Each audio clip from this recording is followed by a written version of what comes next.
যারা আমাদের সত্যিকার ভালোবাসে তারা কোনো না কোনোভাবে আমাদের সাথেই থেকে যায়। গত বছর একটা খুব বড় ঘটনা ঘটেছিল। নার্গিসের ফাইনাল পরীক্ষা চলার সময় সে হঠাৎ অসুস্থ হয়ে পড়ল। তার জ্বর হল, পেট খারাপ হল। ডাক্তার বললেন পরীক্ষা দিতে পারবে না। নার্গিস খুব কেঁদে ফেল। আম্মু, আমার স্বপ্ন ডাক্তার হওয়া। এই পরীক্ষা না দিলে 1 বছর নষ্ট হবে গু। আমি তাকে সান্ত্বনা দিলাম। চিন্তা করিস না বেটা, আল্লাহর ইচ্ছা গি। সেই রাতে আমি হাসানের কাছে মানসিকভাবে প্রার্থনা করলাম, হাসান, তুমি যদি সত্যি আমাদের সাহায্য করতে পারো তাহলে নার্গিসকে সুস্থ করে দাও। পরের দিন সকালে নার্গিস একদম সুস্থ হয়ে উঠল। জ্বর নেই, পেট খারাপ নেই, একদম ভালো। সে পরীক্ষা দিতে গেল। পরীক্ষার হল থেকে ফিরে এসে বলল, আম্মু, আজ আমার মনে হচ্ছিল কেউ আমাকে সাহায্য করছে। সব প্রশ্নের উত্তর ঠিক ঠিক মনে পড়েছে গু। পরীক্ষার ফলাফল এলে দেখি নার্গিস প্রথম হয়েছে। সে এত ভালো ফলাফল আশা করেনি। আম্মু, এটা কিভাবে সম্ভব? আমি তো অসুস্থ ছিলাম। নার্গিস অবাক হয়ে বলল। আমি হেসে বললাম, তোর হাসান চাচুর আশীর্বাদ গু। নার্গিস সেদিন আমার সাথে হাসানের কবরে গেল। সে কাঁদতে কাঁদতে তাকে ধন্যবাদ দিল। এরপর থেকে নার্গিস আরও বেশি করে হাসানের জন্য দোয়া করে। আরিয়ান এখন 4 বছর বয়সী।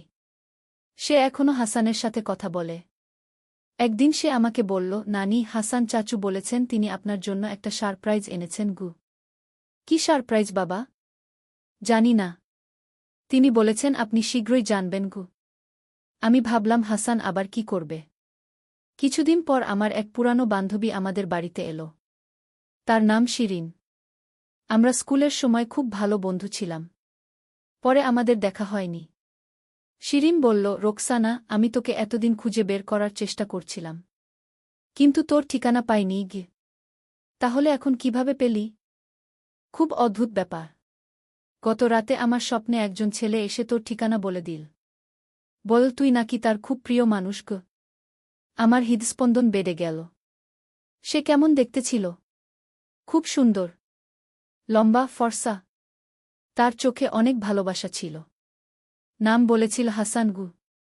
আমি বুঝলাম হাসানের সারপ্রাইজ এটাই। সে চেয়েছিল আমার পুরানো বন্ধুর সাথে দেখা হোক। শিরিনের সাথে অনেক পুরানো কথা হল।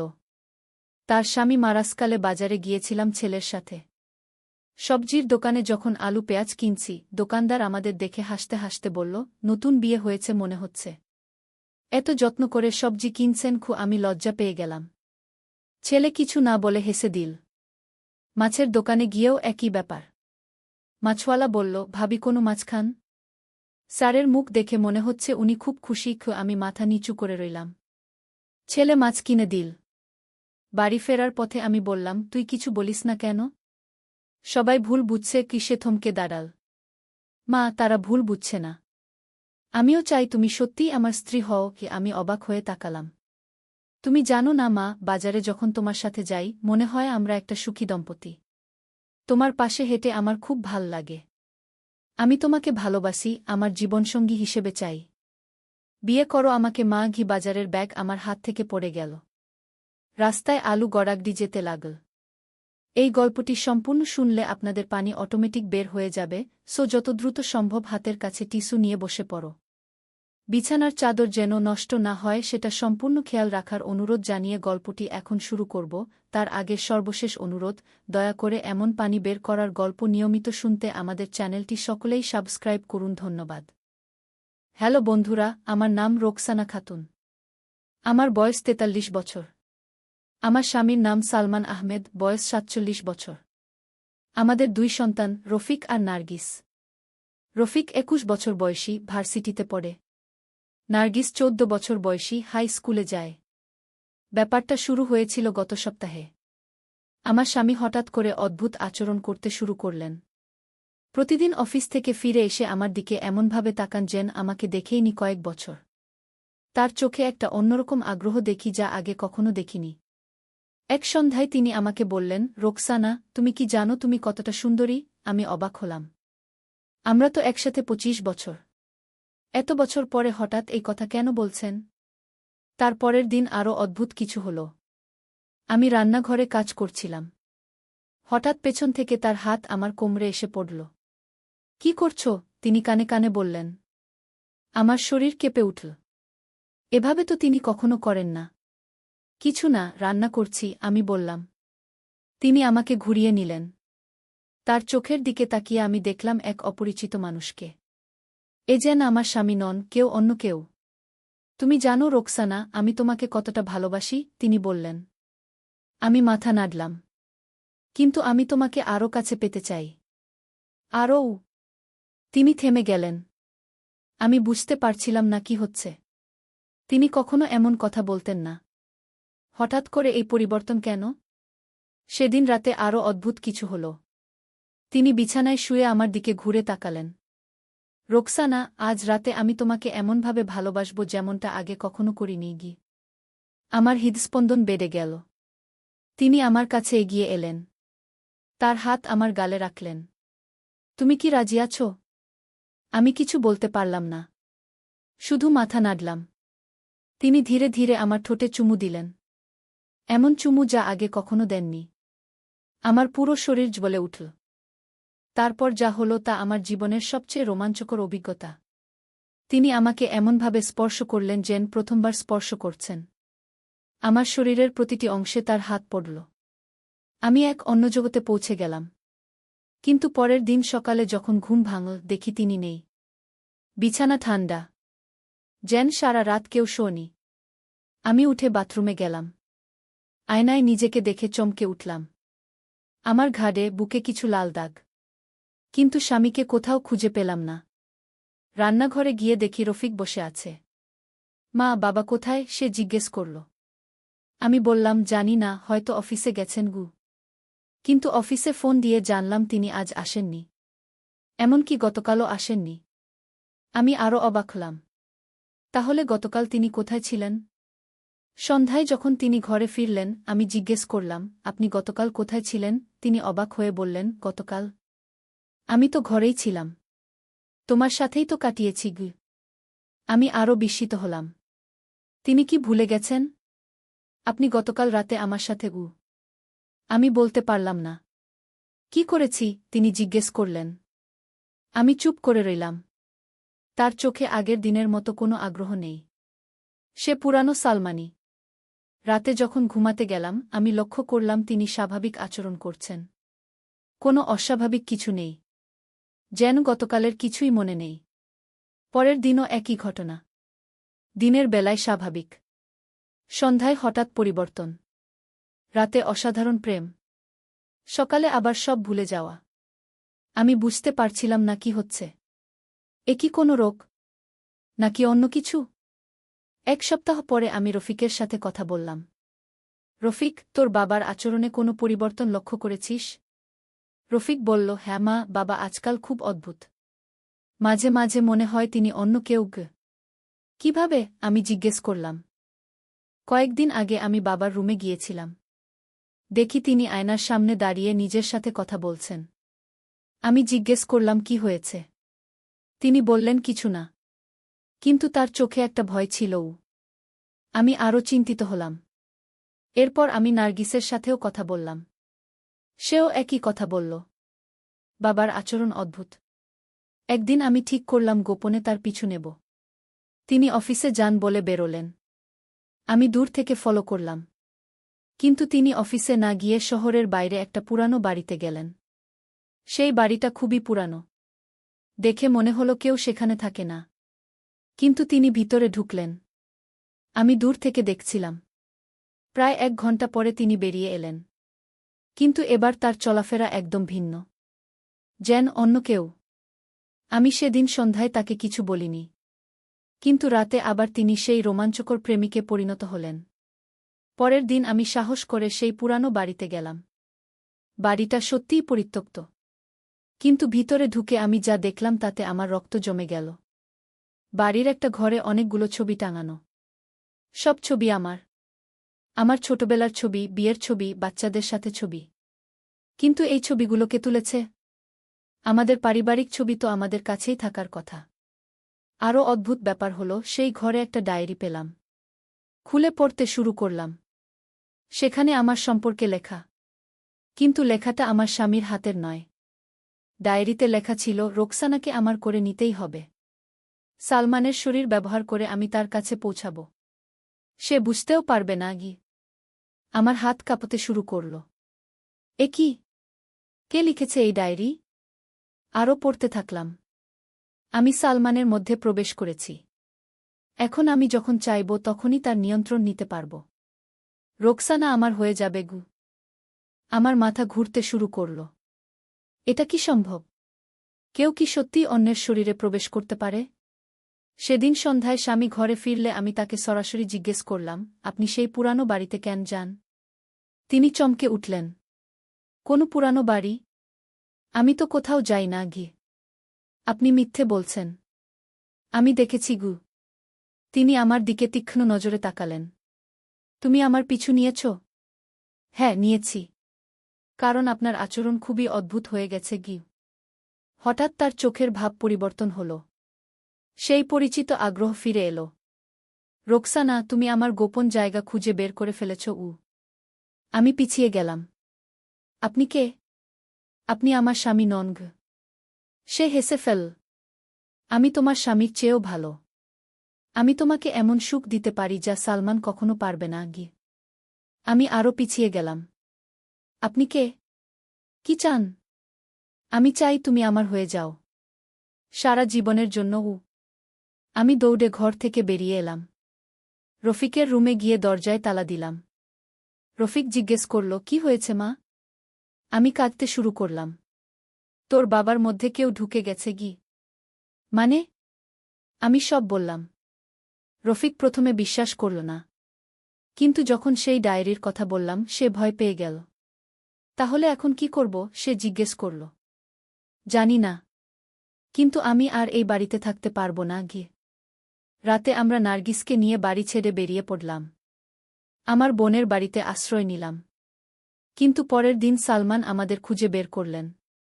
আমার বোনের কাছে এসে বললেন, রোকসানা, তুমি কেন চলে গেলে? আমি তো কিছুই মনে করতে পারছি না। আমি বুঝলাম এখন তিনি আসল সালমান। সেই অপরিচিত সত্তা নেই।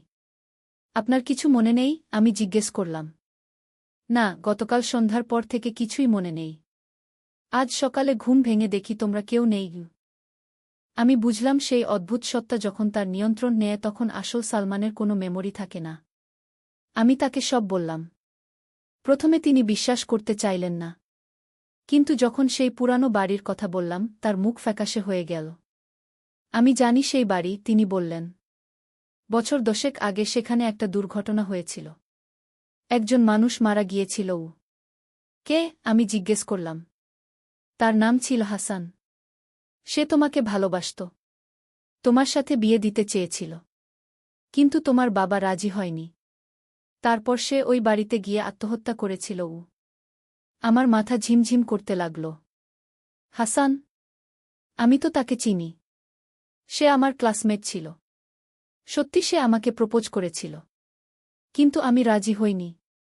কিন্তু সে তো মারা গেছে। আমি বললাম। হ্যাঁ, কিন্তু মনে হয় তার আত্মা এখনও সেই বাড়িতে আছে। আর সে আমার শরীর ব্যবহার করে তোমার কাছে আসছে। আমি ভয়ে কাঁপতে শুরু করলাম। তাহলে এখন কি করব? সালমান বললেন, আমাদের সেই বাড়িটা পুড়িয়ে দিতে হবে। তবেই হাসানের আত্মা মুক্তি পাবে। কিন্তু বাড়ি পোড়ানো তো অপরাধ। আমরা কিভাবে করব? সালমান বললেন, আমার এক বন্ধু আছে, সে এই ধরনের ব্যাপারে বুঝে। তার সাহায্য নিতে হবে। পরের দিন আমরা তার বন্ধু রহিমের কাছে গেলাম। রহিম একজন পীর। সে অতিপ্রাকৃত ব্যাপারে বুঝে। রহিম সব শুনে বলল, এটা খুবই বিপজ্জনক। হাসানের আত্মা খুবই শক্তিশালী হয়ে গেছে। সে চায় রোকসানাকে তার সাথে নিয়ে যেতে। কিন্তু আমরা কি করতে পারি? সালমান জিজ্ঞেস করলেন। আমাদের সেই বাড়িতে গিয়ে হাসানের সাথে কথা বলতে হবে। তাকে বুঝাতে হবে যে রোকসানা এখন অন্যের স্ত্রী। তার ছেড়ে দেওয়া উচিত। কিন্তু আমি যেতে চাইছিলাম না। আমি ভয় পাচ্ছি। রহিম বলল, ভয় পেলে চলবে না। তুমি না গেলে হাসান আরও রেগে যাবে। সে সালমানের ক্ষতি করতে পারে। আমার কোনো উপায় ছিল না। রফিক আর নার্গিসকে আমার বোনের কাছে রেখে আমরা 3 জন সেই পুরানো বাড়িতে গেলাম। বাড়িটায় ঢুকতেই একটা ঠান্ডা হাওয়া এসে আমাদের শরীর স্পর্শ করল। মনে হলো কেউ আমাদের স্বাগত জানাচ্ছে। রহিম মন্ত্র পড়তে শুরু করল। হঠাৎ সালমানের শরীর কাঁপতে শুরু করল। তার চোখের রং বদলে গেল। তোমরা এখানে কেন এসেছ? সালমানের মুখ দিয়ে ভিন্ন একটা কণ্ঠস্বর বেরোল। আমি বুঝলাম হাসান এসেছে। রহিম বলল, হাসান, তুমি কেন এই নিরীহ পরিবারকে কষ্ট দিচ্ছ? রোকসানা আমার। সে আমাকে ছেড়ে অন্যের সাথে বিয়ে করেছে। আমি তাকে ক্ষমা করতে পারি না গি। আমি সাহস করে এগিয়ে গেলাম। হাসান, তুমি আমাকে জোর করতে পারো না। আমি সালমানকে ভালোবেসে বিয়ে করেছি। না, চিৎকার করে উঠল সালমানের শরীর। তুমি আমাকেও ভালোবাসতে গু? হ্যাঁ, একসময় ভালোবাসতাম। কিন্তু তুমি মারা গেছ। আমি আর অপেক্ষা করতে পারিনি গি। হঠাৎ সালমানের শরীর মেঝেতে পড়ে গেল। আমি দৌড়ে গিয়ে তাকে ধরলাম। তার শ্বাস নেই। রহিম ভাই, কি হয়েছে? আমি চিৎকার করলাম। রহিম তাড়াতাড়ি এসে সালমানের বুকে হাত রাখল। হাসান তার প্রাণশক্তি চুষে নিচ্ছে। আমাদের তা। একদিন আলী সাহেব সোহেলের অফিসে এলেন। সোহেল তাকে দেখে অবাক হয়ে গেল। স্যার, আপনি এখানে? হ্যাঁ সোহেল, তোমার অফিস একবার দেখতে চাইলাম। খুব সুন্দর হয়েছে গু। আলী সাহেব পুরো অফিস ঘুরে দেখলেন। কর্মচারীদের সাথে কথা বললেন। তারপর সোহেলের রুমে এসে বসলেন। সোহেল, তুমি অনেক দূর এসেছ। মনে আছে 7 বছর আগে তুমি যখন আমার অফিসে প্রথম এসেছিলে চা বানানোর কাজ করতে? হ্যাঁ স্যার, সব মনে আছে ইউ। আমি গর্বিত যে আমি তোমাকে একটা সুযোগ দিয়েছিলাম। আর তুমি সেই সুযোগকে কাজে লাগিয়েছ। জানো সফলতার মূল সূত্র কি? কি স্যার? কঠোর পরিশ্রম, সততা আর হাল না ছাড়া। তোমার মধ্যে এই 3টা গুণই আছে গু। সোহেল চোখে জল নিয়ে বলল, আপনি না থাকলে আজ আমি এখানে পৌঁছাতে পারতাম না স্যার। না সোহেল, আমি শুধু একটা দরজা খুলে দিয়েছিলাম। ভেতরে ঢুকে পথ তৈরি করেছ তুমি নিজে গু। আলী সাহেব চলে যাওয়ার আগে বললেন, আমার একটা বড় প্রজেক্ট আছে। একটা 20 ফ্লোর বিজনেস টাওয়ার। আমি চাই তুমি এই প্রজেক্টে আমার সাথে পার্টনার হও। 50-50। রাজি? সোহেল অবাক হয়ে গেল। এত বড় প্রজেক্ট? স্যার, আমার কি যথেষ্ট সামর্থ্য আছে? আছে। আমি বিশ্বাস করি। সোহেল রাজি হয়ে গেল। এটা তার জীবনের সবচেয়ে বড় প্রজেক্ট হবে। 50 অধ্যায়, বড় চ্যালেঞ্জ। 20 ফ্লোর বিজনেস টাওয়ারের কাজ শুরু হল। এটা সোহেলের জীবনের সবচেয়ে বড় চ্যালেঞ্জ। প্রজেক্টের বাজেট প্রায় 10 করোড় টাকা। সোহেলকে 5 করোড় টাকা ইনভেস্ট করতে হবে। সোহেল তার সব সঞ্চয়ে, ব্যাংক লোন আর কিছু ইনভেস্টর থেকে টাকা জোগাড় করল। এটা একটা বিশাল ঝুঁকি। যদি প্রজেক্ট ব্যর্থ হয়, সব শেষ। মিনা চিন্তিত ছিল। সোহেল, এত বড় ঝুঁকি নেওয়া ঠিক হবে? মিনা, জীবনে বড় কিছু করতে হলে ঝুঁকি নিতে হয়। আমি এই সুযোগ হাতছাড়া করতে চাই না গিয়ে। কিন্তু যদি কিছু ভুল হয়? ভুল হবে না। আমি আলী সাহেবের সাথে আছি। উনি আমাকে গাইড করবেন। প্রজেক্ট শুরু হল। প্রথম 6 মাস সব ভালোই চলছিল। কাজ সময়মতো হচ্ছে, বাজেট ঠিক আছে। কিন্তু 7 মাসের মাথায় একটা বড় সমস্যা দেখা দিল। একজন প্রধান ইনভেস্টর হঠাৎ তার টাকা ফেরত চাইলেন। তিনি অন্য একটা জরুরি কাজে টাকা লাগবে বলে জানালেন। 1 করোড় টাকা ফেরত দিতে হবে। সোহেল বিপদে পড়ে গেল। 1 করোড় টাকা এখন কোথায় পাবে? প্রজেক্টে সব টাকা ঢেলে দিয়েছে। সে আলী সাহেবের সাথে কথা বলল। আলী সাহেব বললেন, চিন্তা করো না, আমি ব্যবস্থা করছি। কিন্তু আলী সাহেবও বড় একটা প্রজেক্টে আটকে আছেন। তার হাতে লিকুইড ক্যাশ নেই। সোহেল অন্য ব্যাংক থেকে লোন নেওয়ার চেষ্টা করল। কিন্তু ব্যাংক বলল, ইতিমধ্যে তার অনেক লোন আছে, নতুন লোন দিতে পারবে না। সোহেল রাতে ঘুমাতে পারছিল না। খাওয়া দাওয়া বন্ধ করে দিয়েছিল। মিনা তাকে দেখে খুব চিন্তিত হয়ে গেল। সোহেল, প্লিজ নিজেকে এভাবে শেষ করে ফেলো না। কোনো একটা রাস্তা বের হবেই গি। কিন্তু সোহেল কোনো রাস্তা দেখতে পাচ্ছিল না। ইনভেস্টর 15 দিন সময় দিয়েছে। 15 দিনের মধ্যে টাকা ফেরত না দিলে তিনি আইনি ব্যবস্থা নেবেন। 10 দিন কেটে গেল। সোহেল কোনো সমাধান খুঁজে পেল না। সে প্রায় হাল ছেড়ে দিয়েছিল। 11 দিনের দিন একটা অপ্রত্যাশিত ঘটনা ঘটল। জাহিদ ভাই, সোহেলের পুরনো সহকর্মী, তার অফিসে এলেন। জাহিদ ভাই এখন একটা রিয়েল এস্টেট কোম্পানিতে সিনিয়র ম্যানেজার। সোহেল, আমি তোমার সমস্যার কথা শুনেছি গু। হ্যাঁ ভাই, আমি বিপদে পড়েছি গু। আমি তোমাকে সাহায্য করতে চাই। আমার কিছু সঞ্চয় আছে, 5 লাখ টাকা। তুমি নাও। সোহেল চোখে জল নিয়ে বলল, ভাই আমি কিছু বলার দরকার নেই। তুমি আমাকে অনেক কিছু শিখিয়েছ। তোমার কাছ থেকে পরিশ্রম আর সততা শিখেছি। এখন আমার পালা তোমাকে সাহায্য করার। জাহিদ ভাই চলে যাওয়ার পর আরও দুজন এলো। একজন সোহেলের পুরনো ক্লায়েন্ট, আরেকজন তার কর্মচারী। দুজন মিলে আরও 8 লাখ টাকা দিল। করিম মামা 20 লাখ টাকা ব্যবস্থা করলেন। তার কিছু বন্ধুদের কাছ থেকে ধার করে। মিনা তার সব গয়না বিক্রি করে 10 লাখ টাকা দিল। সবাই মিলে প্রায় 45 লাখ টাকা জোগাড় হল। বাকি 65 লাখ টাকা সোহেল তার অফিসের সব অ্যাসেট বিক্রি করে আর একটা প্রাইভেট ফিন্যান্স কোম্পানি থেকে উচ্চ সুদে লোন নিয়ে ব্যবস্থা করল। ঠিক 14 দিনের দিন সোহেল ইনভেস্টরকে 1 করোড় টাকা ফেরত দিল। ইনভেস্টর টাকা নিয়ে চলে গেলেন। সোহেল তার অফিসে ফিরে এসে চেয়ারে বসে কাঁদল। এত চাপ, এত টেনশন, সব যেন একসাথে বের হয়ে এলো। মিনা এসে তাকে জড়িয়ে ধরল। আমরা পেরেছি সোহেল, আমরা পেরেছি গু। ষোড়শ অধ্যায়, পুনরুদ্ধার। এই ঘটনার পর সোহেল আরও সাবধান হয়ে গেল। সে বুঝল, ব্যবসায় শুধু সাহস নয়, বুদ্ধিও লাগে। ঝুঁকি নিতে হয়, কিন্তু হিসাব করে। প্রজেক্ট চলতে থাকল। এবার সোহেল আরও সতর্কতার সাথে সবকিছু পরিচালনা করল। প্রতিটা খরচ হিসাব করল, প্রতিটা সিদ্ধান্ত ভেবেচিন্তে নিল। আরও 1 বছর পর 20 ফ্লোর বিজনেস টাওয়ার সম্পন্ন হল। চমৎকার বিল্ডিং, শহরের অন্যতম সুন্দর ভবন। বিল্ডিংয়ের উদ্বোধন অনুষ্ঠানে শহরের মেয়র এলেন। অনেক ব্যবসায়ী, সাংবাদিক এল।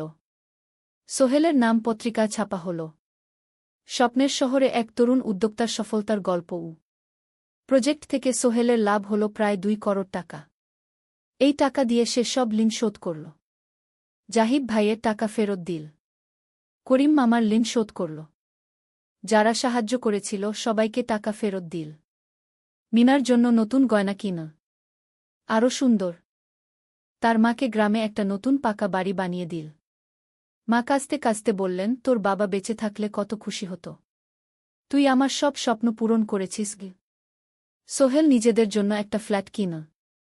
4 রুমের ফ্ল্যাট, সমুদ্রের কাছে। এখন আর ভাড়া বাড়িতে থাকতে হয় না। সপ্তদশ অধ্যায়, প্রতিদান। সোহেল এখন একজন প্রতিষ্ঠিত উদ্যোক্তা। কিন্তু সে তার শেখ ভোলেনি। যে গ্রাম থেকে সে এসেছে, যারা তাকে সাহায্য করেছে, কাউকেই ভোলেনি। সে তার গ্রামে একটা স্কুল বানিয়ে দিল। সোহেল ফাউন্ডেশন স্কুল, গরিব ছেলেমেয়েরা ফ্রিতে পড়তে পারবে। ভালো শিক্ষক নিযোগ দিল।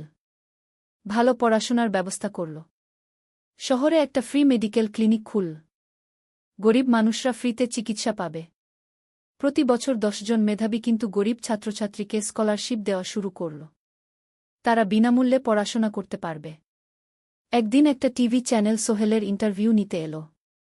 আপনার সফলতার গোপন সূত্র কি? সোহেল একটু ভেবে বলল, কঠোর পরিশ্রম, সততা আর হাল না ছাড়া। এই 3টা জিনিস যদি কারো মধ্যে থাকে, সে যে কোনো কিছু অর্জন করতে পারে। আর সবচেয়ে বড় কথা, যারা আমাকে সাহায্য করেছে তাদের ছাড়া আমি কিছুই না। একা কেউ সফল হতে পারে না গি। আপনার পরবর্তী স্বপ্ন কি? আমি চাই আরও মানুষকে সাহায্য করতে। আমার মতো যারা গ্রাম থেকে শহরে আসে, তাদের জন্য একটা ট্রেনিং সেন্টার খুলব।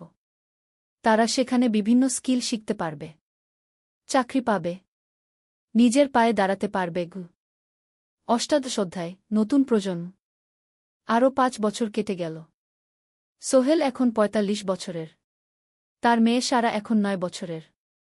স্কুলে ক্লাস 4-এ পড়ে। খুব মেধাবী মেয়ে। একদিন সারা বাবাকে জিজ্ঞেস করল, বাবা, তুমি কিভাবে এত বড় হলে? আমার বন্ধুরা বলে তুমি একজন সফল মানুষ গো। সোহেল তাকে কোলে নিয়ে বসল। বাবা, তুমি জানো, তোমার দাদু ছিলেন একজন স্কুল শিক্ষক। খুব সৎ মানুষ। কিন্তু আমরা গরিব ছিলাম। আমি রিকশা চালাতাম গো। রিকশা? সত্যি? হ্যাঁ। তারপর আমি এই শহরে এলাম। অনেক কষ্ট করেছি, কিন্তু হাল ছাড়িনি। মানুষ আমাকে সাহায্য করেছে। আর আমি কঠোর পরিশ্রম করেছি। বাবা, আমিও কি তোমার মতো হতে পারব? অবশ্যই পারবে বাবা। তবে মনে রেখো, সফলতা মানে শুধু টাকা পয়সা না। সফলতা মানে ভালো মানুষ হওয়া, অন্যদের সাহায্য করা, সৎ থাকা। সারা মাথা নাড়ল। আমি ভালো মানুষ হব বাবাগু। সোহেল তার মেয়েকে জড়িয়ে ধরল। মনে মনে ভাবল তার জীবনের সব কষ্ট সার্থক হয়েছে। মিনা রান্নাঘর থেকে ডাকল, খাবার তৈরি। এসো। সোহেল সারাকে নিয়ে ডাইনিং টেবিলে গেল। ঋতু এসেছে। সে এখন বিয়ে করেছে, তার একটা ছেলে হয়েছে। সোহেলের মা মাঝে মাঝে চট্টগ্রামে বেড়াতে আসেন। আজও এসেছেন। সবাই মিলে খেতে বসল। হাসিগল্পে ভরা পরিবার। সোহেল তাকাল তার মায়ের দিকে, মিনার দিকে, সারার দিকে, ঋতুর দিকে। মনে হল জীবনে আর কি চাই। খাওয়া শেষে সবাই বসে রইল। গল্প করছিল। হঠাৎ সোহেলের ফোন বাজল। অফিস থেকে। একটা জরুরি বিষয়। সোহেল ফোন রেখে দিয়ে মিনাকে বলল, একটা নতুন প্রজেক্টের প্রস্তাব এসেছে। একটা এতিমখানা বানানোর কাজ। সরকারি প্রজেক্ট। তুমি নেবে? অবশ্যই। এটা আমার স্বপ্নের প্রজেক্ট। যেসব বাচ্চাদের বাবা মা নেই তাদের জন্য একটা সুন্দর জায়গা। মিনা হাসল। তুমি কখনো বদলাও না। এখনো অন্যদের কথা ভাবো। এটাই তো জীবন মিনা। শুধু নিজের জন্য বাঁচলে কি হবে? ঊনবিংশ অধ্যায়, উত্তরাধিকার।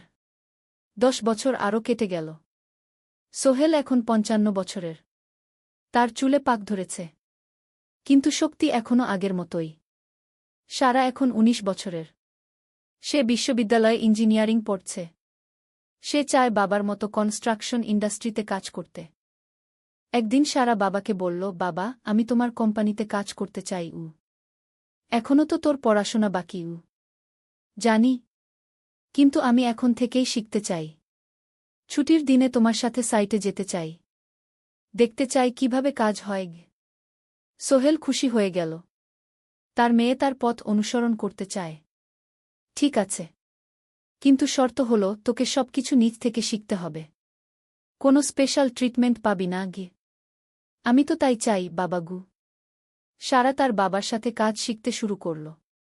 সে দেখল কিভাবে শ্রমিকরা কাজ করে, কিভাবে ম্যাটেরিয়াল বাছাই করতে হয়, কিভাবে একটা প্রজেক্ট ম্যানেজ করতে হয়। সোহেল তাকে কোনো সহজ পথ দিল না। সারাকেও সবার মতো কষ্ট করতে হল। সাইটে রোদে দাঁড়িয়ে থাকতে হল। শ্রমিকদের সাথে কথা বলতে হল। কিন্তু সারা হাল ছাড়ল না। সে তার বাবার মেয়ে। পরিশ্রম করতে জানে। 3 বছর পর সারা গ্রাজুয়েট হল। সে সোহেলের কোম্পানিতে জুনিয়র প্রজেক্ট ম্যানেজার হিসেবে যোগ দিল। সোহেল ধীরে ধীরে সারাকে বড় দায়িত্ব দিতে শুরু করল। সারা তার বাবার মতোই সৎ, পরিশ্রমী। 20 অধ্যায়, সমাপ্তি নয়, নতুন শুরু। আরও 5 বছর পর। সোহেল এখন 60 বছরের। সে সিদ্ধান্ত নিল, এবার অবসর নেওয়ার সময় এসেছে। কোম্পানির দায়িত্ব সারাকে দেবে। একটা অনুষ্ঠান করা হল। সোহেল আনুষ্ঠানিকভাবে কোম্পানির চেয়ারম্যান পদ থেকে অবসর নিল। সারা হল নতুন ম্যানেজিং ডিরেক্টর। সোহেল তার বক্তব্যে বলল, আমি যখন এই শহরে এসেছিলাম আমার পকেটে ছিল মাত্র 5,000 টাকা। একটা ছোট্ট ব্যাগ। আর অনেক স্বপ্ন। আজ 40 বছর পর আমি পেছনে ফিরে তাকাই, দেখি একটা দীর্ঘ পথ। সেই পথে অনেক কষ্ট ছিল, অনেক বাধা ছিল। কিন্তু ছিল অনেক ভালোবাসাও। অনেক মানুষের সাহায্যও। আমি বিশ্বাস করি, সফলতা একা আসে না। এটা আসে অনেক মানুষের সমর্থন, ভালোবাসা আর বিশ্বাস নিয়ে। আমি যা কিছু অর্জন করেছি তা আমার একার না। এটা আমার পরিবারের, আমার কর্মচারীদের, আমার বন্ধুদের, সবার। আজ আমি আমার মেয়ে সারার হাতে এই দায়িত্ব তুলে দিচ্ছি। আমি জানি সে আমার চেয়ে ভালো করবে। কারণ সে শিখেছে আমার ভুল থেকে, আমার অভিজ্ঞতা থেকে। অনুষ্ঠান শেষ হল। সবাই চলে গেল। সোহেল আর মিনা অফিসে একা দাঁড়িয়ে রইল। মিনা, মনে আছে আমরা প্রথম কখন দেখা হয়েছিলাম? হ্যাঁ। তোমার সেই ছোট্ট মুদি দোকানে। তুমি বিস্কুট কিনতে এসেছিলে। কে ভেবেছিল সেই দিন থেকে আমাদের এই পর্যস্বপ্নের শহর। প্রথম অধ্যায়, যাত্রা শুরু। সকাল 7টা বেজে গেছে। ঢাকার কমলাপুর রেলস্টেশনে মানুষের ভিড়। চারদিকে চা বিস্কুট বিক্রেতাদের চিৎকার, ট্রেনের হর্ন আর যাত্রীদের কোলাহল। এই বিশাল ভিড়ের মধ্যে একটা ছোট্ট ব্যাগ হাতে দাঁড়িয়ে আছে সোহেল। বয়স মাত্র ২২। গায়ের রং শ্যামলা, চোখে স্বপ্নের ঝিলিক। ভাইজা, চট্টগ্রামের টিকিট আছে? সোহেল টিকিট কাউন্টারের সামনে দাঁড়িয়ে জিজ্ঞেস করল। আছে। ৩০ টাকা। কাউন্টারের লোকটা উত্তর দিল। সোহেল তার পকেট থেকে টাকা বের করল। মোট ৫,০০০ টাকা। এই টাকা সে জমিয়েছে গত ৩ বছরে রিকশা চালিয়ে। তার স্বপ্ন ছিল চট্টগ্রাম গিয়ে একটা ভালো চাকরি পাওয়া। গ্রামে আর থাকতে চায় না সে। বাবা মারা গেছেন ১০ বছর আগে। মা আর ছোট বোন ঋতুকে নিয়ে সংসার চালাচ্ছিল রিকশা চালিয়ে। কিন্তু এভাবে তো আর সারা জীবন চলবে না। টিকিট কেটে সোহেল প্ল্যাটফর্মে এলো। ট্রেন ছাড়বে আর মাত্র ১৫ মিনিট পরে। সে একটা বেঞ্চে বসে পড়ল। ব্যাগটা বুকের কাছে চেপে ধরল। এই ব্যাগে আছে তার সব সম্পদ, কিছু কাপড়, একটা ছোট্ট ফটো ফ্রেমে বাবা মায়ের ছবি, আর কিছু টাকা। কোথায় যাচ্ছেন? পাশে বসা একজন বয়স্ক মানুষ জিজ্ঞেস করলেন। চট্টগ্রাম কাকা। চাকরি খুঁজতে যাচ্ছি। কে? সোহেল বিনয়ের সাথে উত্তর দিল। ভালো। তবে শহরে সাবধানে থাকবেন। শহর মানে অনেক সুযোগ, কিন্তু অনেক ফাঁদও আছে। বয়স্ক লোকটা বললেন। সোহেল মাথা নাড়ল। সে জানে শহরের জীবন সহজ না। কিন্তু তার কোনো বিকল্প নেই। গ্রামে রিকশা চালিয়ে মাসে ৩,৫০০ টাকা আয় হতো। তার মধ্যে সংসার চালাতে হতো, বোনের স্কুলের খরচ দিতে হতো, মায়ের ওষুধের খরচ দিতে হতো। কিছুই বাঁচত না। আর এই জীবন থেকে বেরোনোর একটাই পথ, শহরে গিয়ে ভালো কাজ খুঁজে নেওয়া। সোহেল মনে মনে ভাবল তার বাবার কথা। বাবা ছিলেন একজন স্কুল শিক্ষক। খুব সৎ মানুষ ছিলেন। সবসময় বলতেন, সোহেল, তুই লেখাপড়া শিখে বড় মানুষ হবি। আমাদের পরিবারে আর কেউ বড় চাকরি করেনি। তুই করবি। কিন্তু বাবা যখন মারা গেলেন তখন সোহেল মাত্র এসএসসি পরীক্ষা দিয়েছে। ফলাফল ভালো হয়েছিল, জিপিএ অর্ধচতু। কিন্তু বাবার মৃত্যুর পর আর পড়া হল না। পরিবারের দায়িত্ব নিতে হল। ট্রেন ছাড়ল। সোহেল জানালার পাশে বসে বাইরে তাকাল। ধানক্ষেত, নদী, ছোট ছোট গ্রাম, সব পেছনে ফেলে ট্রেন এগিয়ে চল। সোহেলের মনে হল সে যেন তার পুরনো জীবনটাকেও পেছনে ফেলে আসছে। ট্রেনে একজন হকার এসে চা বিক্রি করছিল। সোহেল একটা চা কিনল। ১০ টাকা। চা খেতে খেতে সে ভাবছিল, চট্টগ্রাম পৌঁছে কি হবে? করিম মামা তাকে সাহায্য করবেন তো? চাকরি পাওয়া যাবে তো? করিম মামা আসলে সোহেলের খুব দূর সম্পর্কের মামা। সোহেলের দাদির বোনের ছেলে। অনেক বছর আগে গ্রাম ছেড়ে চট্টগ্রামে চলে গিয়েছিলেন। সেখানে একটা কনস্ট্রাকশন কোম্পানিতে কাজ করেন। বছরে একবার দুবার গ্রামে আসতেন। গত বছর যখন এসেছিলেন তখন সোহেলের মাকে বলেছিলেন, সোহেলকে চট্টগ্রাম পাঠান। আমি একটা কাজের ব্যবস্থা করে দেব। সেই কথাতেই ভরসা করে সোহেল আজ এই যাত্রা। দ্বিতীয় অধ্যায়, নতুন শহর। চট্টগ্রাম পৌঁছাতে প্রায় ৬ ঘণ্টা লেগে গেল। দুপুর ১টা বাজে। সোহেল স্টেশন থেকে বের হয়ে শহরের রাস্তায় দাঁড়াল। কি বিশাল শহর! এত গাড়ি, এত মানুষ। চারদিকে উঁচু উঁচু বিল্ডিং, দোকানপাট, মানুষের ভিড়। সোহেল কিছুক্ষণ দাঁড়িয়ে থাকল সব কিছু দেখতে দেখতে। তার মনে হচ্ছিল সে যেন অন্য কোনো পৃথিবীতে এসে পড়েছে। তার পকেটে একটা ছোট্ট কাগজ আছে। সেখানে লেখা একটা ঠিকানা, করিম মিয়া, বাড়ি নং ২৩, রোড নং ৫, আগ্রাবাদ, চট্টগ্রামকে। সোহেল একটা রিকশা ডাকল।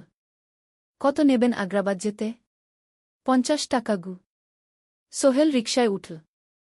রাস্তার দুধারে দোকান, মার্কেট, অফিস, সব কিছু দেখতে দেখতে সে অবাক হয়ে গেল। এত বড় শহর, এত কিছু! গ্রামের সেই ছোট্ট বাজারের সাথে কোনো তুলনাই হয় না। প্রায় আধা ঘণ্টা পর রিকশা একটা পুরনো বাড়ির সামনে থামল। ৩ তলা বাড়ি, কিন্তু রং উঠে গেছে। সিঁড়ি দিয়ে উঠে ৩য় তলায় করিম মামার ফ্ল্যাটে নক করল। দরজা খুলল এক মধ্যবয়সী মহিলা। কে? আসসালামু আলাইকুম আপা। আমি সোহেল। নোয়াখালীর গ্রাম থেকে এসেছি। করিম মামা বাড়িতে আছেন?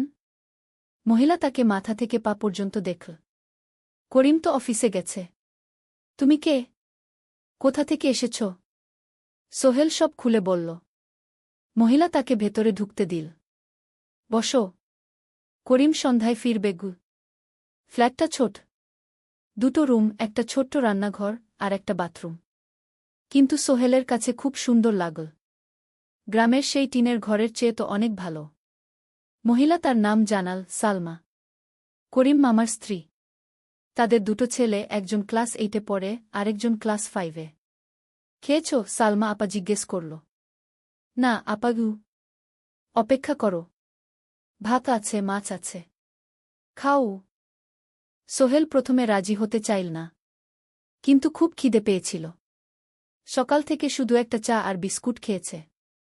খাওয়া দাওয়ার পর সোহেল বসে রইল। সালমা আপা তাকে গল্প করতে লাগল। তোমার মা কেমন আছেন? তোমার বোন? ভালো আছে আপা। মার একটু গেটে বাত আছে, ওষুধ খাচ্ছেন। বোন স্কুলে পড়ে। তুমি কি করতে চাও এখানে? চাকরি খুঁজছি আপা, যে কোনো কাজ করব। বাসায় মা আর বোনকে টাকা পাঠাতে হবে। সালমা আপা মাথা নাড়ল। করিম তোমার জন্য কিছু একটা করবে, সে ভালো মানুষ। সারাদিন অপেক্ষা করু সোহেল। সন্ধ্যা 6টায় করিম মামা ফিরলেন। 50-এর কাছাকাছি বয়স, কালো রঙের প্যান্ট শার্ট পরা, হাতে একটা ব্যাগ। আরে সোহেল, কবে এলি? করিম মামা খুশি হয়ে বললেন। আজ সকালে মামা। করিম মামা তাকে জড়িয়ে ধরলেন। অনেকদিন পর দেখলাম। কেমন আছিস? ভালো আছি মামাগি। ভালো করেছিস এসে। এখানে অনেক সুযোগ আছে। তোর জন্য একটা কাজের ব্যবস্থা করে দেব। তবে প্রথমে কয়েকদিন এখানে থাক। শহরটা একটু চিনে নে, তারপর কাজে যোগ দিবি। সোহেলের মনে আসার আলো জ্বল। সে ভাবল হয়তো তার ভাগ্য এবার পাল্টাবে। 3য় অধ্যায়, প্রথম চাকরি। 1 সপ্তাহ পরে করিম মামা সোহেলকে তার কোম্পানিতে নিয়ে গেলেন। কোম্পানির নাম আলামিন কনস্ট্রাকশন। অফিসটা শহরের কেন্দ্রে, 5 তলা একটা বিল্ডিংয়ের দোতলায়। মালিক আলী সাহেব, 50-এর কাছাকাছি বয়স, মোটা চেহারা, চোখে সোনার ফ্রেমের চশমা। বড়লোক মানুষ, কিন্তু খুব কড়া। এই ছেলেটাকে কি কাজে লাগাবেন? আলী সাহেব করিম মামাকে জিজ্ঞেস করলেন। স্যার, ও আমার আত্মীয়, গ্রাম থেকে এসেছে, খুব পরিশ্রমী, যে কোনো কাজে লাগাতে পারেন। আলী সাহেব সোহেলের দিকে তাকালেন। তুমি কি পড়েছ? Sir, SSC pass. জিপিএ অর্ধচতু। হুম, ভালো। কম্পিউটার চালাতে পারো? না স্যার, পারি না, কিন্তু শিখতে চাই। আলী সাহেব একটু ভাবলেন। ঠিক আছে, তোমাকে অফিসের কাজে রাখব। ফাইল গুছানো, চা বানানো, কাগজপত্র নিয়ে যাওয়া, না এসব। মাসে 5,000 টাকা। রাজি আছো? জি স্যার। সোহেল খুশি হয়ে গেল। 5,000 টাকা? রিকশা চালিয়ে 3,500 পেত। এখানে 5,000। কাজ শুরু হলো পরদিন থেকে। সকাল 8টায় অফিসে যেতে হয়, ফিরতে হয় সন্ধ্যা 7টায়। প্রথম দিন সোহেল ঘুম থেকে উঠল ভোর 5টায়। তৈরি হয়ে 7:30টায় অফিসের উদ্দেশ্যে বের হল। করিম মামার বাড়ি থেকে অফিস প্রায় 5 কিলোমিটার। বাসে যেতে হয়। অফিসে পৌঁছে সোহেল দেখল সেই প্রথম আলী সাহেব এখনো আসেননি। অফিস খোলা ছিল না। 8-10 মিনিট পর একজন লোক এসে অফিস খুল। তুমি নতুন? জি। আমি সোহেল। আমি জাহিদ, অ্যাসিস্ট্যান্ট ম্যানেজার। এসো। জাহিদ ভাই সোহেলকে সব কিছু দেখাল। অফিসে মোট 6 জন কর্মচারী। 2 জন ইঞ্জিনিয়ার, একজন অ্যাকাউন্ট্যান্ট, একজন অ্যাসিস্ট্যান্ট ম্যানেজার, জাহিদ ভাই, একজন রিসেপশনিস্ট, আর এখন সোহেল। সোহেলের কাজ শুরু হলো চা বানানো দিয়ে। তারপর অফিস পরিষ্কার করা, ফাইল গুছানো, কাগজপত্র এক জায়গা থেকে আরেক জায়গায় নিয়ে যাওয়া। কাজ কঠিন না, কিন্তু সারাদিন দৌড়ঝাঁপ করতে হয়। দুপুরে খাবারের জন্য আধা ঘন্টা বিরতি। সোহেল একটা ছোট হোটেলে গিয়ে ভাতরাল তরকারি খেল। 50 টাকা। সন্ধ্যায় অফিস বন্ধ হল। সোহেল ক্লান্ত হয়ে বাসায় ফিরল। কেমন লাগল প্রথম দিন? করিম মামা জিজ্ঞেস করলেন। ভালো মামা, অনেক কিছু শিখলাম। প্রথম মাসের শেষে সোহেল বেতন পেল 5,000 টাকা। সে 3,000 টাকা মাকে পাঠাল। মা ফোনে কাঁদতে লাগলেন। আল্লাহ তোকে ভালো রাখুক সোহেল। সোহেলের চোখেও জল এলো। তার মনে হল সে একটা বড় কাজ করতে পেরেছে। 4র্থ অধ্যায়, শহরের জীবন। 3 মাস কেটে গেল। সোহেল এখন শহরের সাথে মিশে গেছে।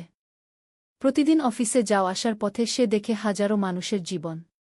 কেউ সফল, কেউ ব্যর্থ, কিন্তু সবাই চলছে নিজের পথে। সোহেল অফিসের কাজের পাশাপাশি কম্পিউটার শেখার চেষ্টা করছে। অফিসে একটা কম্পিউটার আছে।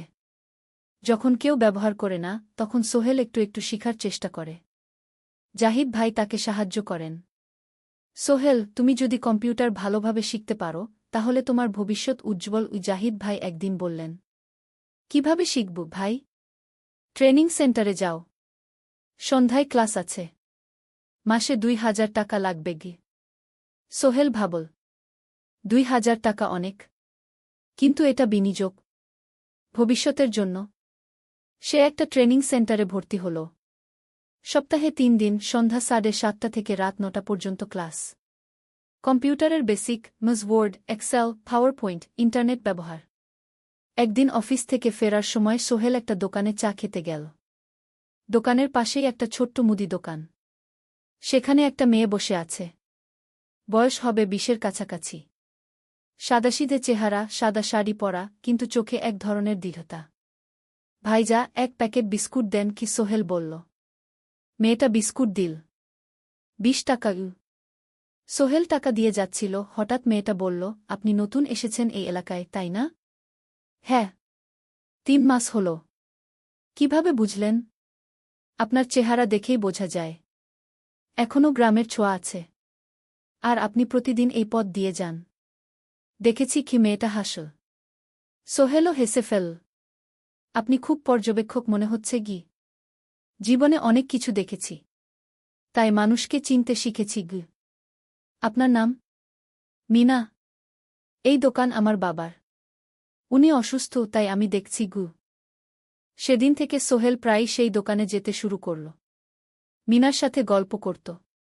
ধীরে ধীরে তাদের মধ্যে একটা বন্ধুত্ব তৈরি হল। মিনাও তার জীবনের গল্প বলল। মিনার মা মারা গেছেন যখন সে মাত্র 7 বছরের। বাবা আব্দুল হামিদ একা হাতে মিনাকে বড় করেছেন। মুদি দোকান দিয়ে সংসার চালান। মিনা কলেজে পড়ে, অনার্স 2nd ইয়ার। সকালে কলেজে যায়, দুপুরে ফিরে এসে দোকান সামলায়। বাবার হার্টের সমস্যা আছে, তাই ভারী কাজ করতে পারেন না। তোমার স্বপ্ন কি? একদিন সোহেল জিজ্ঞেস করল। গ্র্যাজুয়েশন শেষ করে একটা ভালো চাকরি করব। তারপর বাবাকে ভালো চিকিৎসা করাব। তুমি? আমিও চাকরি করে পরিবারকে ভালোভাবে দেখভাল করতে চাই।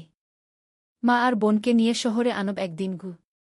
দুজনেই নিজেদের স্বপ্নের কথা বলতে গিয়ে বুঝল তাদের স্বপ্ন অনেকটা একই রকম। 5ম অধ্যায়, বিপদ। 6 মাস কেটে গেল।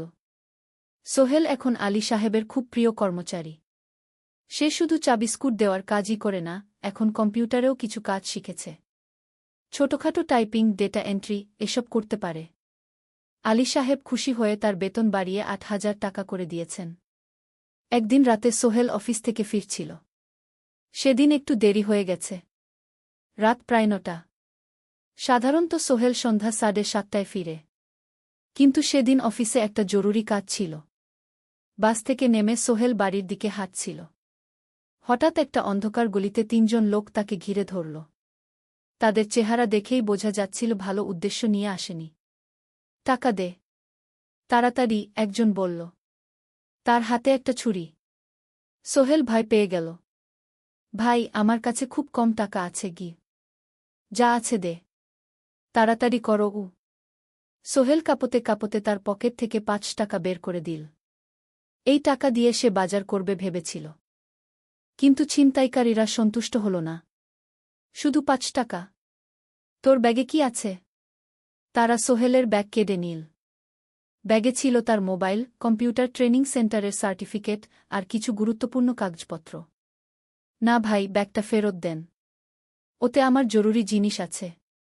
মোবাইল নিয়ে নেন, কিন্তু ব্যাগটা দেন গু। কিন্তু ওরা শুনল না। একজন সোহেলকে জোরে ধাক্কা দিল। সোহেল পড়ে গেল। মাথা রাস্তার কংক্রিটে ধাক্কা লেগে গেল। রক্ত বের হল। 3 জন দৌড়ে পালিয়ে গেল। কিছুক্ষণ সোহেল অজ্ঞান হয়ে পড়ে রইল। তারপর ধীরে ধীরে জ্ঞান ফিরল। মাথায় প্রচণ্ড ব্যথা। সে উঠে দাঁড়ানোর চেষ্টা করল, কিন্তু মাথা ঘুরছিল। কোনোমতে একটা দেয়াল ধরে দাঁড়াল। একজন পথচারী তাকে দেখে থামল। কি হয়েছে ভাই? ছিনতাই হয়েছে কি? এসো, আমি তোমাকে হাসপাতালে নিয়ে যাই। কিন্তু সোহেল রাজি হল না। না, ঠিক আছি, বাড়ি যেতে পারব। সে কোনোমতে করিম মামার বাড়িতে পৌঁছাল। দরজা খুলেই সালমা আপা চিৎকার করে উঠলেন। ও আল্লাহ! কি হয়েছে? করিম মামা দৌড়ে এলেন। সোহেলকে ভেতরে নিয়ে গেলেন। তার মাথায় জল ঢেলে রক্ত পরিষ্কার করলেন। ক্ষতটা বেশ গভীর। হাসপাতালে যেতে হবে কি? করিম মামা বললেন। তারা একটা অটোরিকশা নিয়ে নিকটস্থ হাসপাতালে গেলেন।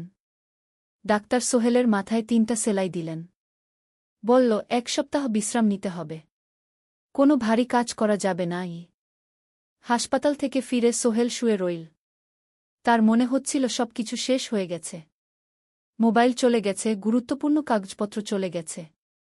এখন 1 সপ্তাহ অফিস করতে পারবে না।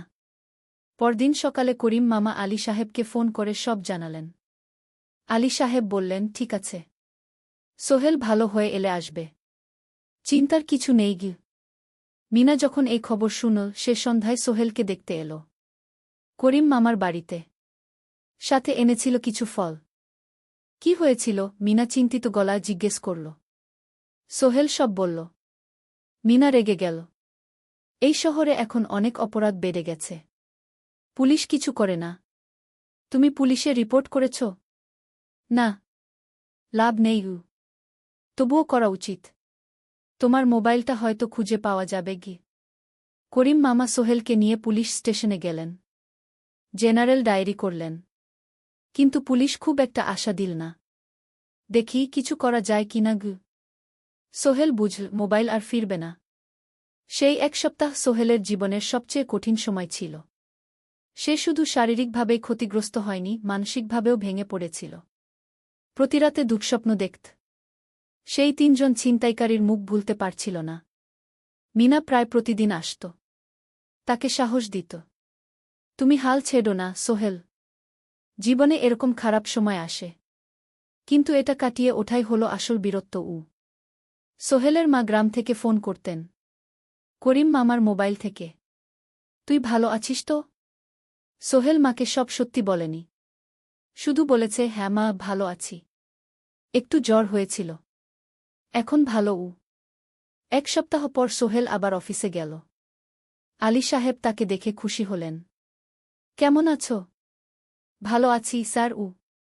ঠিক আছে, তবে প্রথম কয়েকদিন হালকা কাজ করবে গু।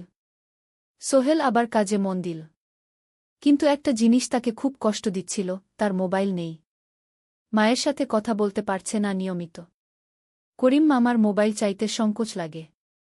একদিন জাহিদ ভাই তাকে ডাকলেন।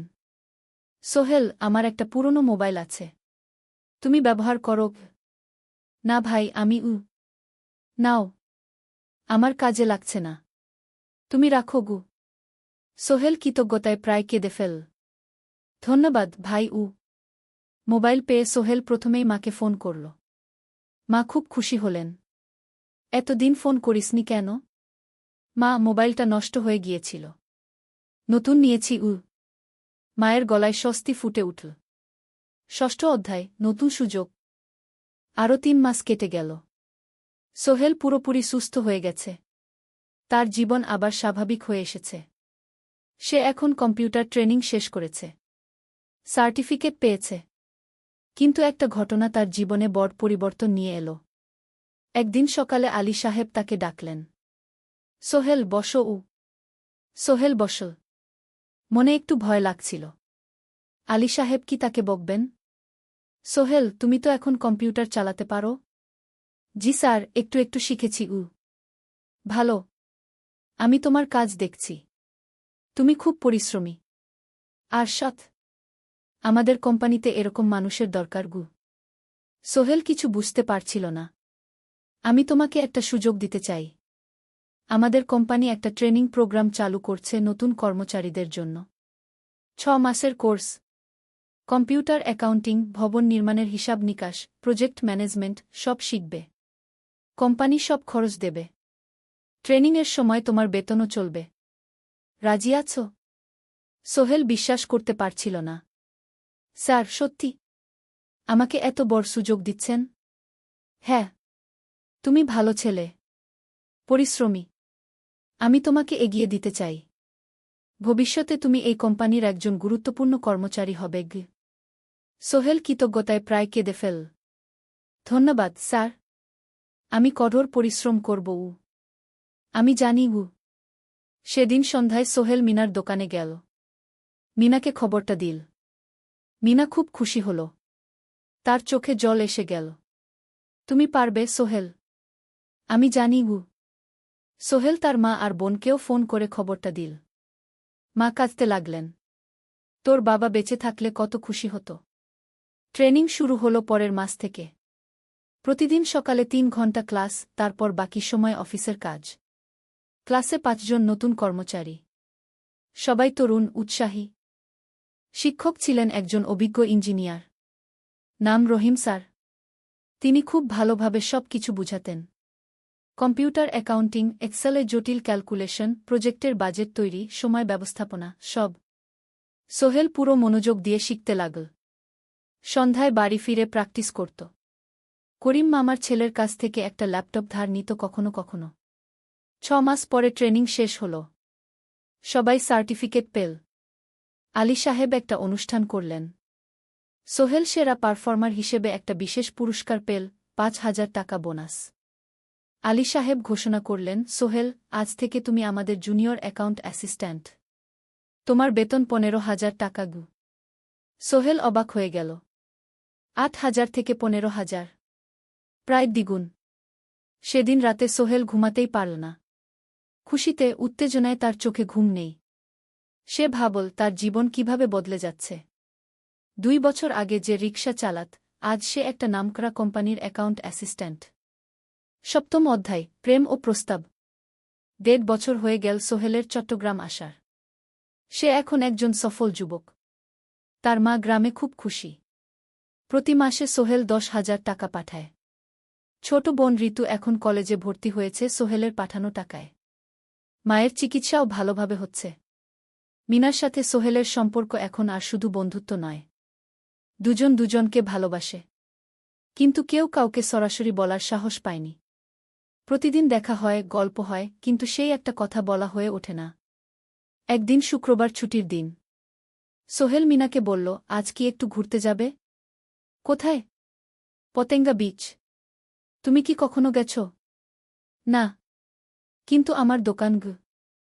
শুক্রবার। তোমার বাবা সামলাবে। মিনা রাজি হয়ে গেল। দুপুরে দুজনে বাস নিয়ে পতেঙ্গা গেল। সমুদ্র দেখে মিনা অবাক হয়ে গেল। কি সুন্দর! দুজনে বালিতে বসল। ঢেউয়ের শব্দ শুনতে শুনতে গল্প করছিল। হঠাৎ সোহেল বলল, মিনা, তোমার সাথে কিছু বলার ছিল। বলো। সোহেল একটা লম্বা শ্বাস নিল। তুমি জানো, আমি তোমাকে ভালোবাসি। মিনা হাসল। তার চোখ ভিজে গেল। জানি। আমিও তোমাকে ভালোবাসি সোহেল। সোহেল অবাক হয়ে গেল। সত্যি? হ্যাঁ। অনেকদিন ধরেই জানি। তুমি আমার জীবনে এসে সব কিছু বদলে দিয়েছ। তোমার সাথে থাকলে আমার মনে হয় আমি যে কোনো কিছু করতে পারব। দুজনে কিছুক্ষণ চুপ করে বসে রইল। সমুদ্রের ঢেউ এসে পায়ে লাগছিল। সূর্য পশ্চিমে ঢলে পড়ছে। আকাশ লালকুমলা হয়ে গেছে। কিন্তু আমার বাবার সাথে কথা বলতে হবে, কি মিনা বলল। আমি তৈরি। যখন বলবে তখন বলব। পরের সপ্তাহে সোহেল মিনার বাবার সাথে কথা বলল। আব্দুল হামিদ সাহেব প্রথমে একটু দ্বিধা করলেন। তুমি কোনো পরিবারের ছেলে? তোমার বাবা কি করতেন? সোহেল সব সত্যি বলল। তার বাবা ছিলেন স্কুল শিক্ষক। মারা গেছেন 10 বছর আগে। মা গ্রামে থাকেন। ছোট বোন কলেজে পড়ে। তুমি নিজে কি করো? আমি আলামিন কনস্ট্রাকশন কোম্পানিতে জুনিয়র অ্যাকাউন্ট অ্যাসিস্ট্যান্ট। মাসে 15,000 টাকা বেতন। আব্দুল হামিদ সাহেব ভাবলেন। তারপর বললেন, দেখো, মিনা আমার একমাত্র সন্তান। তার মা নেই। আমি একা তাকে বড় করেছি। আমি চাই মিনা একজন ভালো ছেলের সাথে বিয়ে হোক। তুমি দেখতে ভালো ছেলে মনে হচ্ছে। কিন্তু আমাকে তোমার মায়ের সাথে দেখা করতে হবে। তোমার পরিবারকে জানতে হবে গি। জি আঙ্কেল, আমি ব্যবস্থা করছি সোহেল খুশিতে আটখানা। সে সেদিন রাতেই তার মাকে ফোন করল। মাকে সব বলল। মা প্রথমে অবাক হলেন, তারপর খুশি হলেন। মিনা মেয়েটা কেমন? খুব ভালো মা, তুমি দেখলে পছন্দ করবে গি। ঠিক আছে, আমি আর ঋতু আসছি চট্টগ্রাম। 2 সপ্তাহ পর সোহেলের মা আর বোন চট্টগ্রাম এলো। সোহেল তাদের নিয়ে মিনার বাড়িতে গেল। 2 পরিবার একসাথে বসল। মিনার বাবা সোহেলের মাকে দেখে খুশি হলেন। সোহেলের মা সহজ সরল ভদ্রমহিলা। আপনার ছেলে খুব ভালো, মিনা তাকে পছন্দ করে। আমিও রাজি গো, আব্দুল হামিদ সাহেব বললেন। আমার সোহেল সৎ ছেলে, মিনাকে খুব ভালোবাসে। আমি জানি ও মিনাকে সুখে রাখবে কি, সোহেলের মা বললেন। বিয়ের তারিখ ঠিক হল 3 মাস পর। এই 3 মাসে সোহেল যথেষ্ট টাকা জমাবে। বিয়ে হবে সাদামাটা কিন্তু সুন্দর। 8ম অধ্যায়, নতুন পথ। 3 মাস কেটে গেল দ্রুত। সোহেল প্রতিদিন কঠোর পরিশ্রম করছিল। অফিসে তার কাজের প্রশংসা হচ্ছে। আলী সাহেব তাকে এখন ছোটখাটো প্রজেক্টের হিসাব দেখতে দিচ্ছেন। সোহেল তার সঞ্চিত টাকা দিয়ে বিয়ের আয়োজন করল। বিয়ে হল মিনার বাড়ির কাছের একটা কমিউনিটি সেন্টারে। খুব বেশি লোক আসেনি। 2 পরিবারের আত্মীয় স্বজন আর অফিসের কয়েকজন সহকর্মী। কিন্তু অনুষ্ঠান ছিল খুব সুন্দর। সোহেল যখন মিনাকে বিয়ের পোশাকে দেখল, তার মনে হল পৃথিবীর সবচেয়ে সুন্দর মেয়ে সে। লাল শাড়ি পরা, মুখে হালকা মেকআপ, কিন্তু তার স্বাভাবিক সৌন্দর্য ছিল আসল। বিয়ের পর সোহেল একটা ছোট্ট ফ্ল্যাট ভাড়া নিল। 2 রুমের ফ্ল্যাট, মাসে ভাড়া 5,000 টাকা। মিনা এখনও তার পড়াশোনা চালিয়ে যাচ্ছে। আরও 1 বছর বাকি গ্র্যাজুয়েশন শেষ হতে। সোহেলের মা আর বোন গ্রামে ফিরে গেল। মা বলে গেলেন, সোহেল, মিনাকে ভালো রাখিস। মেয়েরা অনেক ত্যাগ করে সংসার করতে গু। জানি মা গু। নতুন জীবন শুরু হল। সোহেল সকালে অফিসে যায়, সন্ধ্যায় ফেরে। মিনা সকালে কলেজে যায়, দুপুরে ফিরে রান্না করে, ঘর গোছায়। সন্ধ্যায় দুজনে একসাথে বসে পড়াশোনা করে, গল্প করে, টিভি দেখে। জীবন সুন্দর ছিল, কিন্তু চ্যালেঞ্জও ছিল। মাসিক খরচ, ভাড়া 5,000, বাজার 3,000, বিদ্যুৎ গ্যাস 1,000, মায়ের জন্য 5,000, মিনার কলেজের খরচ 1,200। মোট প্রায় 14,000 টাকা। বাঁচত মাত্র 1,000 খানেক। কিন্তু সোহেল হাল ছাড়ল না। সে সন্ধ্যায় একটা কম্পিউটার ট্রেনিং সেন্টারে পার্ট টাইম পড়ানো শুরু করল। সপ্তাহে 3 দিন 2 ঘন্টা করে। এতে মাসে আরও 3,000 টাকা আসতে লাগল। মিনাও বসে থাকল না। সে বাড়িতে বসে কয়েকজন স্কুলের ছাত্রছাত্রীকে টিউশন পড়াতে শুরু করল। মাসে 2,000 টাকা আয়। এভাবে কেটে গেল 6 মাস। দুজন মিলে পরিবার চালাচ্ছে, স্বপ্ন দেখছে। একদিন সোহেল বলল, মিনা, আমি একটা নতুন স্বপ্ন দেখছি গু। কি? আমি নিজে একটা ছোট্ট কনস্ট্রাকশন কোম্পানি খুলতে চাই। ছোট ছোট প্রজেক্ট নেব। বাড়ি মেরামত, ছোট বিল্ডিং বানানো, এসব। তোমার কি যথেষ্ট অভিজ্ঞতা আছে? আছে। আমি 2 বছর ধরে এই কাজের সাথে জড়িত। অনেক কিছু শিখেছি। আর আলী সাহেবও আমাকে সাহায্য করবেন গু। কিন্তু টাকা কোথায়? কোম্পানি খুলতে তো অনেক টাকা লাগবে গি। আমি জমাচ্ছি। আরও 1 বছর কাজ করব। তারপর চেষ্টা করব। মিনা তাকে সমর্থন দিল। তুমি পারবে। তোমার মধ্যে সেই শক্তি আছে গি। 9ম অধ্যায়, চ্যালেঞ্জের সময়। কিন্তু ভাগ্য সবসময় অনুকূলে থাকে না। সোহেল যখন স্বপ্ন দেখছিল নিজের কোম্পানি খোলার, তখনই একটা বড় সমস্যা এলো। আলী সাহেবের কোম্পানি একটা বড় প্রজেক্ট পেয়েছিল। একটা 10তলা বিল্ডিং বানানোর কাজ। কিন্তু প্রজেক্টের প্রধান ইনভেস্টর হঠাৎ পালিয়ে গেল। তিনি কোম্পানির কাছ থেকে প্রায় 50 লাখ টাকা নিয়ে গেছেন, কিন্তু কাজ শেষ হয়নি। কোম্পানি বড় ক্ষতির মুখে পড়ল। আলী সাহেব অনেক কর্মচারীকে ছাঁটাই করতে বাধ্য হলেন। প্রায় 10 জনকে চাকরি থেকে বাদ দিলেন। বাকিদের বেতন কমাতে হল। সোহেলকে আলী সাহেব ডেকে বললেন, সোহেল, আমি তোমাকে রাখতে চাই। তুমি বিশ্বস্ত কর্মচারী। কিন্তু তোমার বেতন কমাতে হবে। 15,000 থেকে 10,000। সোহেল মনে মনে চিন্তায় পড়ে গেল। 10,000 টাকায় সংসার চলবে কিভাবে? মায়ের খরচ, ভাড়া, বাজার সব মিলিয়ে তো 14,000 টাকা লাগে। কিন্তু সে কিছু বলল না। ঠিক আছে স্যার। বাড়ি ফিরে সোহেল মিনাকে সব বলল। মিনা চিন্তিত হয়ে গেল। এখন কি হবে? চিন্তা করো না, আমি পার্ট টাইম টিউশনির সময় বাড়াব। আর তুমিও বেশি করে টিউশন নাও। কিন্তু আমার তো পড়াশোনাও আছে গি। জানি, কিন্তু এখন এটাই করতে হবে গু। সোহেল সন্ধ্যায় আরও 2টো জায়গায় পার্ট টাইম কাজ খুঁজল। একটা দোকানের সন্ধ্যায় হিসাব দেখার কাজ পেল, মাসে 2,000 টাকা। আরেকটা জায়গায় সপ্তাহান্তে কম্পিউটার রিপেয়ারের কাজ পেল, মাসে 1,500 টাকা। মিনাও 3জন নতুন স্টুডেন্ট নীল টিউশনে। তার আয় বাড়ল 2,000 থেকে 3,500-এ। কঠিন সময় ছিল। সোহেল সকাল 8টায় অফিসে যেত, সন্ধ্যা 6টায় ফিরত।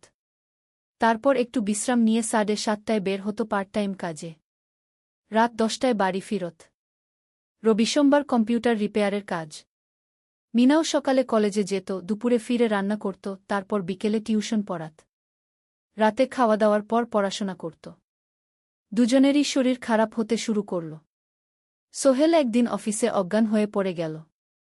ডাক্তার দেখাতে নিয়ে গেল। ডাক্তার বলল, অতিরিক্ত পরিশ্রম, শরীরে পুষ্টির অভাব, ঠিকমতো খাচ্ছেন না মনে হচ্ছে গি। সত্যি কথা, খরচ বাঁচাতে সোহেল আর মিনা অনেক সময় কম খেত। মাংস মাছ কিনত সপ্তাহে একদিন, বাকি সময় শাকসবজি, ডাল। মিনা সোহেলকে বলল, আর নয় সোহেল, তুমি এভাবে নিজেকে শেষ করে ফেলছ। আমার পড়াশোনা বন্ধ করে দিই, আমি ফুল টাইম চাকরি করি গি। না, সোহেল জোর দিয়ে বলল, তোমার পড়াশোনা বন্ধ হবে না। আরও মাত্র 6 মাস বাকি, তুমি গ্রাজুয়েট হবেই গি। কিন্তু তুমি আমি ঠিক হয়ে যাব, চিন্তা করো না গে। কিন্তু পরিস্থিতি আরও খারাপ হলো যখন সোহেলের মায়ের অসুখ হল। হার্টের সমস্যা, হাসপাতালে ভর্তি করতে হল। খরচ 50,000 টাকা। সোহেলের হাতে এত টাকা কোথায়? সে করিম মামার কাছে ধার চাইল। করিম মামা 20,000 টাকা দিলেন। বাকি 30,000 টাকা সোহেল একটা এনজিও থেকে ঋণ নিল। সুদের হার মাসে 2%। মায়ের চিকিৎসা হল, তিনি সুস্থ হয়ে গেলেন। কিন্তু সোহেল এখন ঋণের বোঝায় পড়ে গেল। প্রতি মাসে 3,000 টাকা করে কিস্তি দিতে হবে। সেই রাতে সোহেল আর মিনা বিছানায় শুয়ে কথা বলছিল। সোহেল বলল, মিনা, আমি মনে হয় ভুল করেছি। শহরে এসে বিয়ে করে তোমাকে কষ্টে ফেলেছি গু। মিনা তার হাত ধরল। না সোহেল, তুমি ভুল করনি। জীবনে এরকম খারাপ সময় আসে, কিন্তু এটা কাটিয়ে ওঠাই হলো আসল শক্তি। আমরা একসাথে আছি, একসাথে থাকব, সব কিছু ঠিক হয়ে যাবে। মিনার কথায় সোহেল একটু সাহস পেল। হ্যাঁ, হাল ছাড়া যাবে না। 10ম অধ্যায়, আলোর দিকে। 3 মাস পরে পরিস্থিতি একটু ভালো হতে শুরু করল। আলী সাহেবের কোম্পানি একটা নতুন প্রজেক্ট পেল, একটা স্কুল বিল্ডিং বানানোর কাজ। কোম্পানি আবার স্থিতিশীল হতে শুরু করল। আলী সাহেব সোহেলকে ডেকে বললেন, সোহেল, আমি তোমার কঠোর পরিশ্রম দেখেছি। খারাপ সময়েও তুমি কোম্পানি ছেড়ে যাওনি। আমি কৃতজ্ঞ। আজ থেকে তোমার বেতন আবার 15,000 টাকা। সোহেল খুশি হয়ে গেল। ধন্যবাদ স্যার।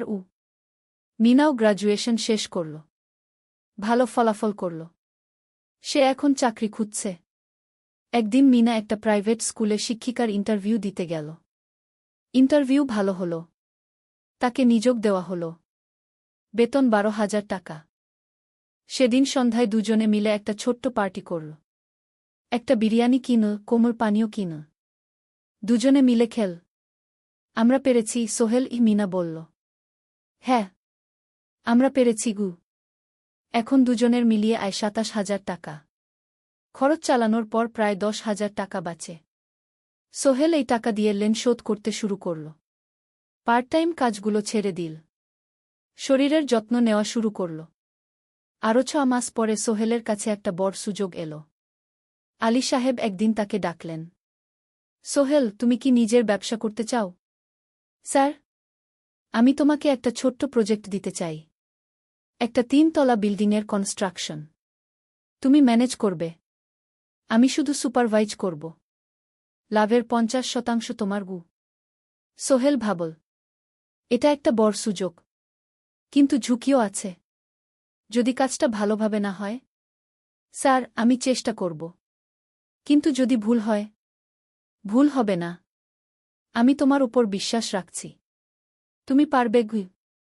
সোহেল রাজি হয়ে গেল। এই প্রজেক্ট তার জীবনে টার্নিং পয়েন্ট হতে পারে।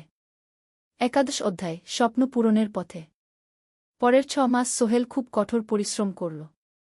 প্রজেক্টটা ম্যানেজ করা সহজ ছিল না। শ্রমিক নিযোগ, ম্যাটেরিয়াল কেনা, কাজের তদারকি, সময়মতো কাজ শেষ করা, সব দায়িত্ব তার। প্রথম ২ মাস খুব চাপের মধ্যে গেল।